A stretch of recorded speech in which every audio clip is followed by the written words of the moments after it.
Ô, bom dia, bom dia. Eu tava no mudo. Na verdade, quem nunca, né, nesses últimos 2 anos não falou, pô, tá no mudo, não consigo ver sua tela, compartilha. Obrigado pelo convite, obrigado pelo carinho. E como o Fábio falou, a gente precisa aplicar as tecnologias do nosso dia a dia para competir cada vez mais no mercado. E o que será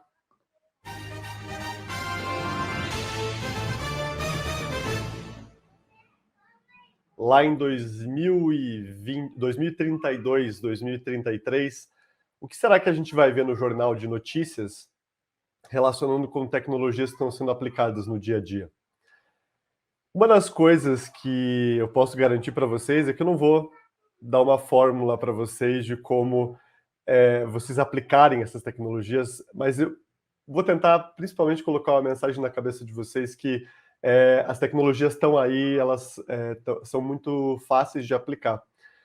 Se a gente for analisar o espectro de inovações e tecnologias disruptivas que foram implementadas ao longo dos anos, a grande maioria delas existe há mais de 50 anos, 40 anos. A própria inteligência artificial, internet das coisas, que foi basicamente um ativo muito grande da terceira revolução industrial, máquinas conectadas, trabalhando. A gente veio passando por muito tempo onde a gente precisava tirar essas informações dessas máquinas, obter insights e implementar.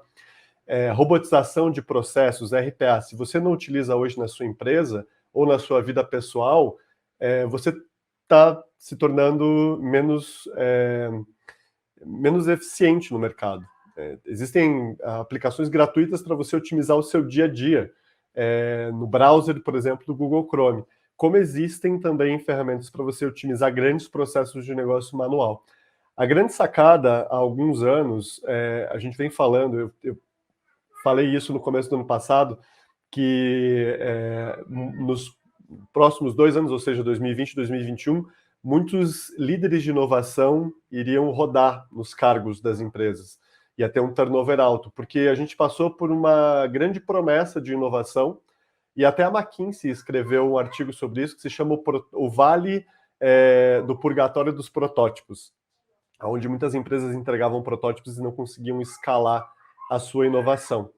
E eu quero explicar um pouquinho de uma linha de pesquisa que eu venho seguindo há alguns anos sobre a cadeia de valor digital.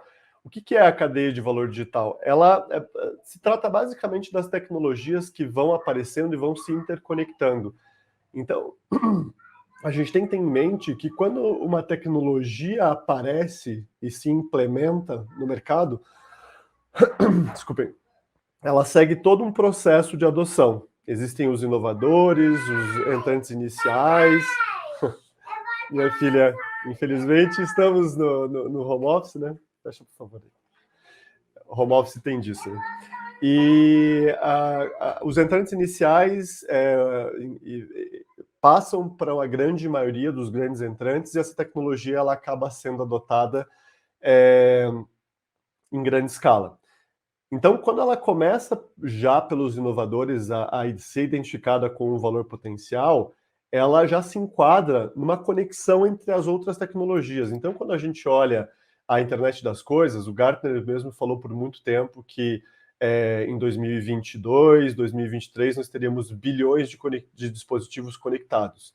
E isso se torna cada vez mais uma realidade. O que a internet das coisas causa é uma grande velocidade nos dados que estão sendo disponibilizados para tratamento. O que grandes volumes de dados nos trazem é basicamente nada, porque esses dados, como o Motti há muito tempo vem dizendo, o dado é o novo petróleo. Se ele não tiver algoritmos de inteligência artificial para processar esses dados, a gente não consegue obter valor deles. E se eu não conseguir levar esses insights o mais rápido possível para o mercado, através de plataformas de chatbot, também esses dados simplesmente me trazem insights, não me dão potencial competitivo. Para vocês terem uma ideia, esse diagrama, que essa visão que eu trouxe até agora aqui de dados sendo analisados e trazendo insights, ela já vem sendo aplicada há muito tempo. Na década de 90, a Target, uma empresa do varejo americano, ela começou a sugerir para uma pessoa, uma cliente, que ela comprasse roupas de bebê, carrinhos de bebê, todo esse universo que gira em torno do nascimento. E o pai, vendo que ela estava recebendo muitos dessas propagandas, ficou revoltado e foi para frente de uma loja Target gritar lá e reclamar, porque como assim, vocês estão incentivando a minha filha a ter filho? E a verdade era que a Target, ao analisar o comportamento da filha desse senhor, percebeu, antes desse mesmo senhor, que a sua filha estava grávida. E isso, na década de 80, as possibilidades para obter esses insights eram muito nulas. Basicamente, grandes algoritmos estatísticos rudimentares que cruzavam informações e obtinham insights em cima desses cruzamentos. Hoje, a própria SAP, através das soluções, já oferece algoritmos prontos para trazer esses insights. A gente já sabe cruzamentos que podem ser feitos em cima das vendas de produto, em cima do comportamento dos clientes, e a partir desses cruzamentos a gente já criou esses modelos para vocês consumirem dentro das suas soluções de gestão. Essa é uma das grandes vantagens de entrar para um universo SAP. Robotização de processos, a SAP também tem uma loja de robôs e também uma plataforma para você otimizar os seus processos. A grande questão está em criar a natureza da inovação em cada uma das áreas para que elas comecem a aplicar essas tecnologias. Hoje em dia não se pode falar que você não usa RPA, que você não usa Analytics de uma forma avançada, porque você talvez não tenha acesso, talvez não tenha isso na estratégia. Hoje isso já está muito em larga escala e sendo utilizado por muitos dos concorrentes do mercado que com certeza você habita. E dentro da linha, eu comentei um pouquinho sobre a revolução, a indústria 4.0, que basicamente liderou a quarta revolução industrial. O grande mote dessa quarta revolução industrial foram os gêmeos digitais, que lá atrás eram chamados diferente, mas se evoluiu para gêmeos digitais, que é basicamente utilizar todas essas tecnologias para evoluir para gêmeos digitais, onde eu tenho exatamente o equipamento físico reproduzido no equipamento virtual, e eu consigo simular cenários, consigo planejar cenários, e agora temos uma nova tecnologia em hype, que é o metaverso, onde Facebook e a Microsoft estão investindo muito pesado para construir grandes ambientes virtuais, onde você vai poder colocar um óculos e navegar pela sua fábrica de uma forma virtual. A gente acha que essas coisas estão longe, mas hoje é fácil acesso, fácil consumo. Você consegue obter acesso com a Alpha e com a SAP, todos os testes dessas soluções. Então, eu convido vocês a realmente aplicar e ver a produtividade no dia a dia. Nas curvas de adoção, todas essas tecnologias já estão no platô de produtividade, que é a última curva do Gartner, eu já vou falar um pouquinho sobre o Hype Cycle, que diz que essas tecnologias já começam a trazer valor. Blockchain, por exemplo, uma tecnologia que já existe há alguns anos, mas tomou repercussão em 2008 com a publicação do artigo do Satoshi Nakamoto sobre Bitcoin. A SAP já tem um caso que a gente rastreia o atum, que é pescado na costa da Indonésia, até a mesa do produtor, do consumidor. É muito simples. Essas tecnologias, apesar de serem ainda complexas no volume, elas não são difíceis de se aplicar. Então, uma das coisas que é legal entender, porque às vezes fica um pouco complexo a gente monitorar essas tecnologias. O que será que eu aplico agora, Cristian? Para onde que eu vou? E aqui eu tenho um tempo restrito, não consigo falar de todas, eu vou escolher uma que é a que está em evidência no Hype Cycle do Gartner desse ano, que é a inteligência artificial. Vocês podem ver aqui que grande maioria das tecnologias que estão aqui estão relacionadas com inteligência artificial, e a gente tem a computação quântica começando a tomar relevância.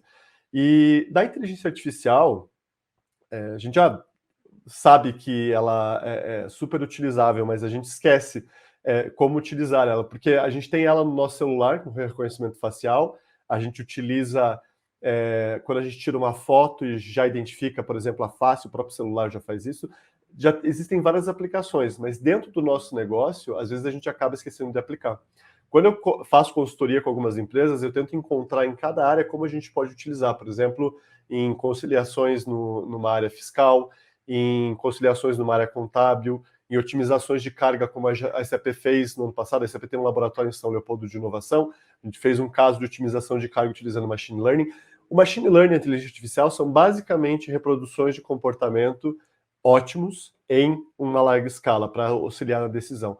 Inclusive, existe um pesquisador chamado Paul Dougherty, que ele é o head da Accenture sobre inovação, e ele fala muito que a junção do ser humano com a inteligência artificial, que é o sweet spot, que é a área ideal de avanço. Não vai ser nem só a inteligência artificial, nem só o ser humano. E eu aproveitei que eu estava preparando essa apresentação para a Alpha e lembrei desse artigo que eu escrevi com a Câmara Brasil-Alemanha sobre inteligência artificial. E quando a gente fala de implementar no dia a dia, é importante que a gente traga conceitos, e aqui está o artigo para quem quiser visitar ele, a gente traga conceitos que sejam inclusivos, que sejam que tragam benefício competitivo para a empresa, mas também que sejam de inclusão.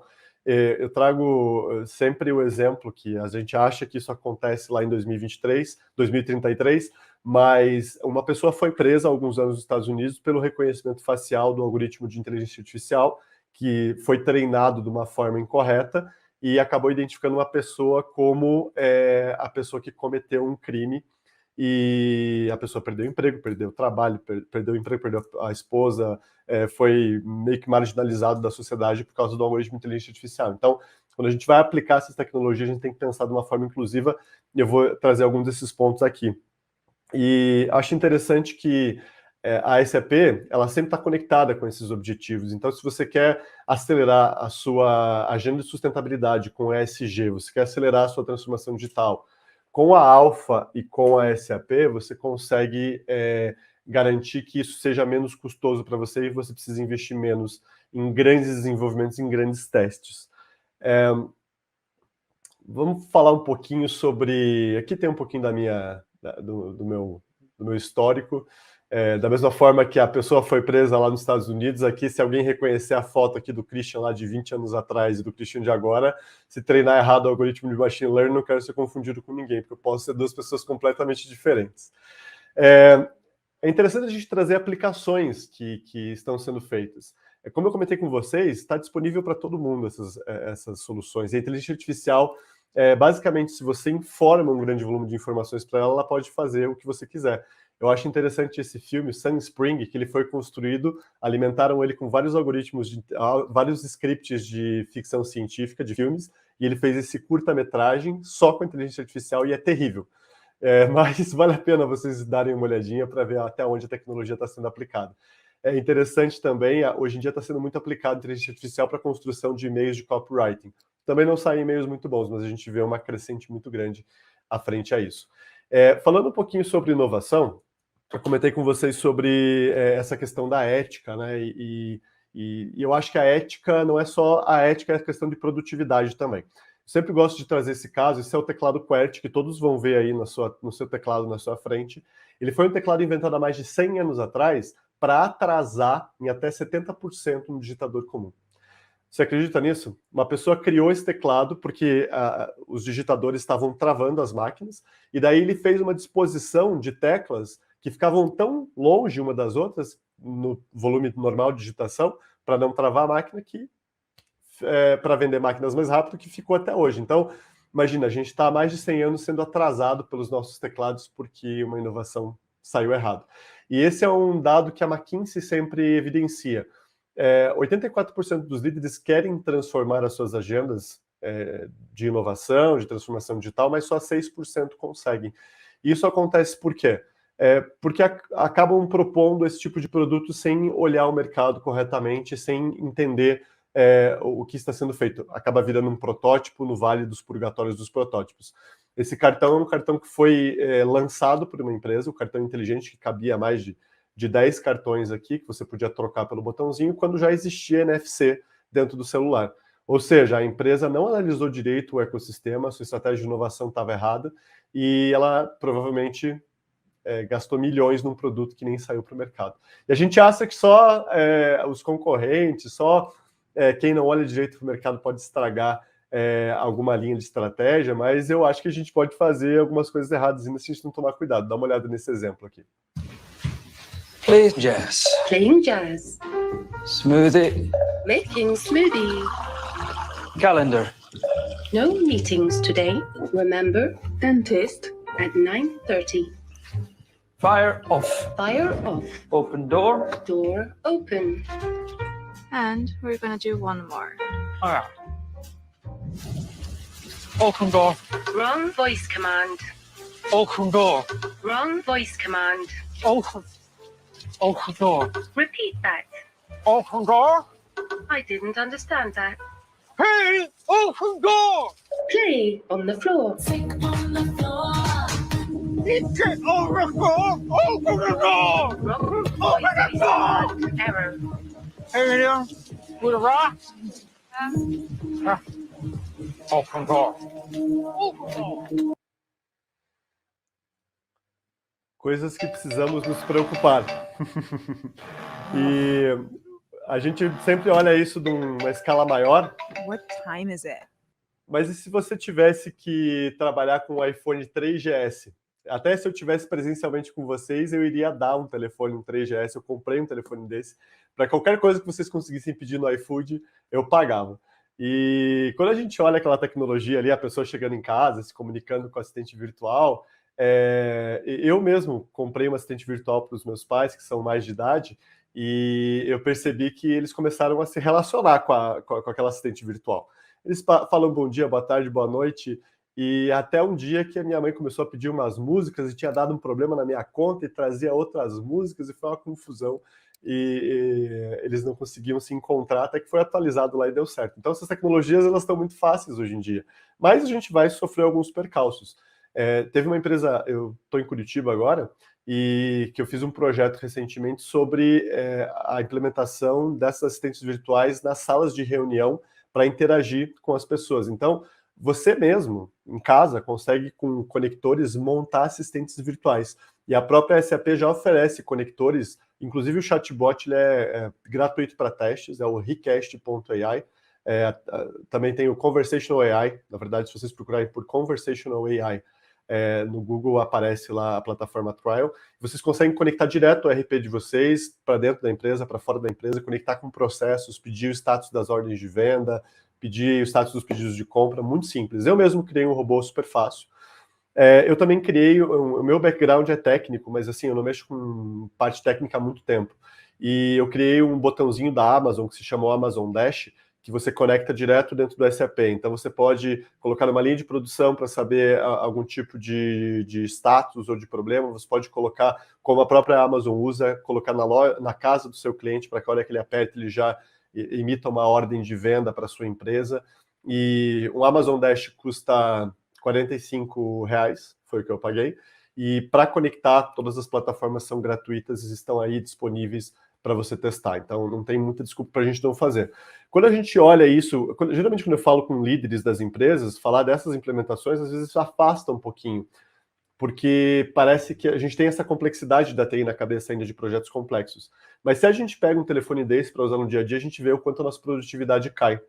Se a gente for analisar o mercado, quando foi lançado esse iPhone, basicamente eram indústrias de base que habitavam as grandes empresas. E hoje em dia, a grande maioria das empresas que movimentam o mercado são empresas do novo mercado. E as que valem mais são as empresas que trazem dados como sua principal estratégia. E se a gente olhar em 2019, isso é uma crescente, a gente tem basicamente empresas de tecnologia. Então a gente tem que passar a entender que todos nós somos empresas de tecnologia e aplicar essas tecnologias são super importantes. Elas podem parecer confusas porque dados são confusos e a gente precisa de um apoio de uma consultoria, de um apoio de um sistema que já tenha pensado nesses insights, que já tenha trazido isso de outros mercados para facilitar o nosso dia a dia. E eu trago alguns exemplos aqui que podem confundir a gente. Por exemplo, quem você conhece que não tem todos os dedos em uma mão? Pelo menos 2 pessoas, eu e você, porque as pessoas têm os dedos, a quantidade que seja distribuída entre as 2 mãos. Ou o que você usa para dormir, sentar e escovar os dentes. Pode ser uma coisa para cada uma, não precisa ser as 3 coisas para uma só. E quando a gente olha para números, Eu acho engraçado exemplos como esse que confundem, às vezes, a pessoa que está observando o cenário. Por exemplo, eu tenho R$ 50.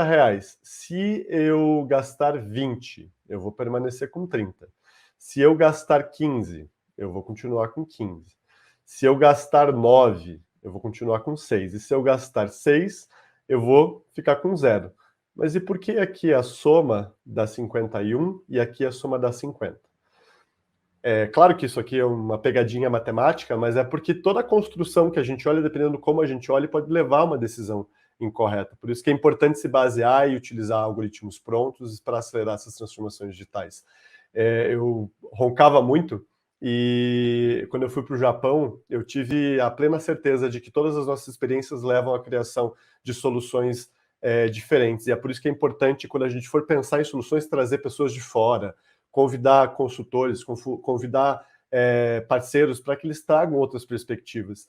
Aqui no Brasil, a gente utiliza esse respire melhor que você coloca no nariz e ele abre as narinas, né? No Japão, eles resolvem muito melhor, eles usam um negócio para tampar a boca. Eu achei incrível quando eu vi isso numa farmácia. Então, essa é a questão. Aplicar é simples, mas a gente precisa sempre saber muito bem onde aplicar e como aplicar. Para quem olha, dependendo da sua concepção, um objeto pode ser várias coisas. E eu gosto de uma linha de pesquisa de um pesquisador do Fórum Econômico Mundial que sempre usa essa imagem aqui nos artigos dele, que sempre que a gente olha, ele vai estar mexendo. Então, essa é a perspectiva que a gente tem que ter. A certeza que nós temos é que sempre tudo vai estar em movimento. E para que a gente acerte a nossa estratégia, a gente precisa sempre estar perto de uma das principais coisas que a empresa tem como valor, que é o dado. E o dado é o quê? O dado vai ser daqui a pouco uma linha no seu DRE valorizando a sua empresa. Tem um conceito que eu gosto de deixar quando eu faço as apresentações, que da mesma forma que existe a gravidade no nosso planeta, existe a gravidade de dados. Quanto maior os dados da sua empresa, quando você vê o maior número de dados concentrados, por exemplo, no varejo, quando a gente tem os recibos de pagamento, enfim, ali que vão estar as grandes aplicações e vão estar os analistas de dados e vão estar as concentrações de aplicação. Mas sempre causa uma dúvida de como a gente aborda esses dados. Se eu preciso de uma latência ou taxa de transferência mais baixa, eu tenho que vir para uma solução mais próxima, um on-premise. Se eu preciso de mais funcionalidades, um custo mais barato e maior disponibilidade, eu vou para a nuvem. Então, essa é uma fórmula muito interessante para você começar a pensar em como aplicar. Porque todas essas tecnologias que eu comentei com vocês, eles são de fáceis aplicações, a gente tem que escolher um lugar. E sempre a minha sugestão é escolher onde estão os grandes volumes de dados e começar a analisar se esses dados podem estar numa nuvem ou podem estar num servidor mais próximo ou até no celular. Um celular pode ser um repositório de dados. A própria Apple agora está tendo que movimentar os dados para dentro do celular por causa de várias questões legais. E movimentar dados é uma tarefa extremamente complexa e por isso, às vezes, a escolha de uma estratégia de uma aplicação acaba divergindo e dando resultados que levam a um protótipo sem sucesso. Então, com certeza a Alpha pode ajudar a conduzir isso. E eu gosto sempre de compartilhar as questões éticas da aplicação da tecnologia. A SAP montou um comitê de inteligência artificial para garantir que a aplicação da inteligência artificial não seja enviesada e não crie segregação na nossa sociedade. E isso é bem importante, porque olha só esse exemplo. Let's give that a try. Now let's ask him something that he might not expect. So Torsten, how many credit cards do you already own? And as you can see here, he's clearly surprised, which tells me that there might be something wrong. Esse é um caso de aplicação de uma tecnologia de inteligência artificial para identificar se a pessoa está reagindo bem ao atendimento num serviço de atendimento ao cliente. Agora imagina se você treina errado o seu algoritmo, resolve fazer isso internamente na sua empresa e o algoritmo interpreta isso errado. É perda de relacionamento com o cliente, é perda de receita. Então, se respaldar em empresas que tragam essas visões multiculturais de como usar a inteligência artificial é bem importante. Teve um exemplo há um tempo atrás do robô Tai, que ele foi solto nas redes sociais sem nenhum tipo de amarras, começando a responder os tweets e aprendendo com eles. Deu um mês ele estava respondendo de forma agressiva às pessoas. As empresas que começaram antes acabaram errando antes e já aprenderam. Então, por isso que é bem importante que a gente aplique já para encontrar o valor do mercado, encontrar onde estão os nossos erros. Até porque a gente não quer que um robô se torne daqui a pouco o nosso fracasso de como ser humanidade. E olhando um pouquinho para o Brasil, se a gente não tomar esse cuidado, a grande maioria do Brasil não são os brancos, são os pretos, amarelos, pardos e indígenas. E se a gente olha para esses dados de forma enviesada, a gente acaba treinando algoritmos de forma enviesada. Então, por isso é muito importante que a gente sempre calibre esses algoritmos. Da mesma forma na sua empresa, se você testar criar os seus algoritmos com base nos dados de 10 anos atrás, o seu histórico, você vai acabar treinando ele de forma incorreta com o seu mercado. E hoje, a minoria de negros exerce cargos de liderança nas empresas. Então, como que a gente vai treinar um algoritmo de contratação se a gente não calibrar isso? Teve um caso nos Estados Unidos bem interessante, onde o algoritmo foi treinado para aprovar e rejeitar créditos, e ele passou a rejeitar créditos de latinos. Por quê? Latinos são mal pagadores, de acordo com o algoritmo. Mas isso não é verdade, é porque aquela porção, comparada com o todo, acabava sendo considerada pelo algoritmo como um mal pagador, como aconteceu em vários outros casos. Aliás, eu quero contar alguns casos para vocês que são bem interessantes.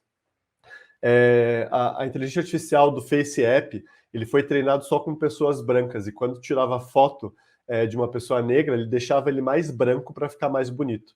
E imagina o problema que isso causou para o Face App lá atrás, mas lá atrás. Agora, hoje em dia, cometer um erro, isso aqui aconteceu faz mais ou menos uns 6 anos. Se acontecer hoje em dia isso, é uma quebra de reputação gigante da empresa. Então, por isso tem que tomar muito cuidado com quem a gente está testando esses algoritmos, essas tecnologias. Uma empresa que uma empresa de seguro de saúde que aprovava exames para câncer de mama, para pessoas que estavam com suspeita, passou a rejeitar exames para negras abaixo de 30 anos, na verdade, mulheres abaixo de 30 anos. Porque, historicamente, é raríssimo mulheres abaixo de 30 anos terem câncer de mama dentro dos dados estatísticos. Mas percebeu-se que mulheres negras têm maior tendência abaixo dos 30 anos. Imagina se você erra isso num dado estatístico para você atacar um mercado potencial. O prejuízo pode ser gigante. O Steve Wozniak, esse é um caso muito legal. O Steve Wozniak divide seu patrimônio com a sua esposa. 100% do patrimônio. E quando a Apple fez o Apple Card, mandou um para ele e um para a esposa dele, ele tinha 10 vezes mais crédito do que a esposa. Ou seja, o enviesamento de gênero, por causa também do histórico dos dados. Tem um caso da Amazon também interessante, que passou a rejeitar currículos de mulheres porque entendia-se que os melhores programadores eram brancos de 25 a 35 anos e os currículos femininos passavam a ser rejeitados. E quando eles perceberam isso, eles passaram a colocar aquilo que eu falei do Paul Doggett, colocar o ser humano ajudando a máquina a interpretar e não tomar essas decisões sozinhos. Então, tudo isso são questões de produtividade. E eu acho que o grande pulo do gato de tudo isso está em a gente aplicar essas tecnologias de uma forma que ela traga valor, mas começar a aplicar agora. Como eu falei para vocês, vocês não percebem a evolução que vocês tiveram no bolso de vocês no celular. Porque aqui dentro a gente tem IoT, a gente tem inteligência artificial, a gente tem milhões de dispositivos que auxiliam a gente no nosso dia a dia. Inclusive os localizadores de posição, que eu chego em casa, já ativo a minha luz, minha Alexa já me diz o status das minhas reuniões. Agora, a mesma tecnologia está disponível e muito mais avançada nas soluções de gestão. Então, RPA, IoT, Machine Learning, ela está pronta para consumo já. E se você não começar a utilizar agora, você vai ser forçado a utilizar pelo mercado. Então, convido realmente vocês a começarem a utilizar já.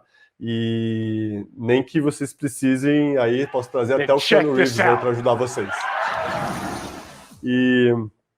pessoal, eu espero que vocês tenham gostado. Eu espero que vocês apliquem as inteligências artificiais e todas essas tecnologias no dia a dia de vocês. Estou à disposição aí para dúvidas.